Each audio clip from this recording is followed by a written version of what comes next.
One of the things we do is we look very carefully at the forecasts and we try to anticipate where the worst of the damage is going to be. With that, we assign crews and we might hold some crews back on reserve if we know there's going to be a particularly bad outage. That's what we did with this storm. We held a couple crews back, and we also brought in some contract crews, had them standing by in Great Bend. So when the trouble started basically on Sunday afternoon, we sent the Midwest crews first. They worked into Sunday evening.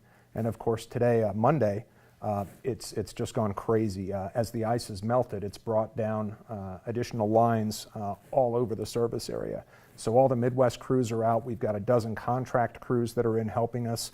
And it looks like we're going to be working on this for several days before we have the system back up to normal. Basically, all the utilities in Kansas sign into mutual aid. So if, say, Westar has about a bad outage in Wichita, we might roll 3 or 4 Midwest crews down there to help them out.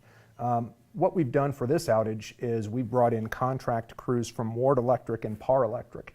And they've got some a little bit more specialized equipment that can help put up the large transmission poles. And they're going to be helping us out down in the southern part of our system where we've got several transmission poles down. What we have is we have an OMS, outage management system.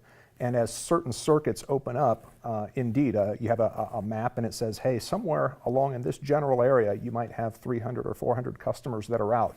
And that lets us know that somewhere on that circuit, there's a problem.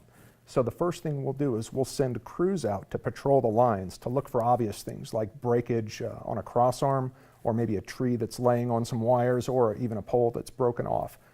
Once we find that, we make the repairs, we patrol the rest of the line, and then we energize that line.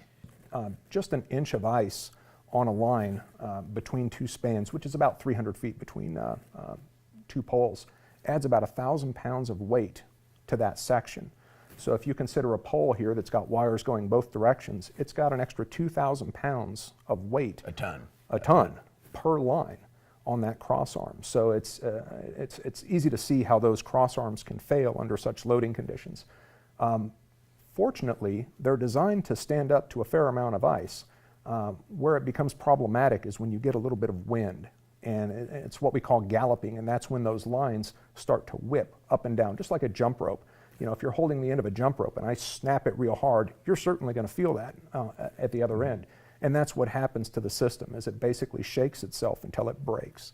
When the ice melts, particularly on tiered poles where you might have transmission on the upper part of the pole and distribution wires on the bottom, as those distribution wires melt off, having that weight, it's just like a rubber band. If I stretched a rubber band and you pulled it down in the middle and let go, it's going to shoot up and vibrate back and forth. And that's what happens is as that load comes off, the lines will snap up and hit some of the heavier lines that are above it. That gives you what we call blinks, where your lights cut in and out just for a second, kind of like a blinking of an eye.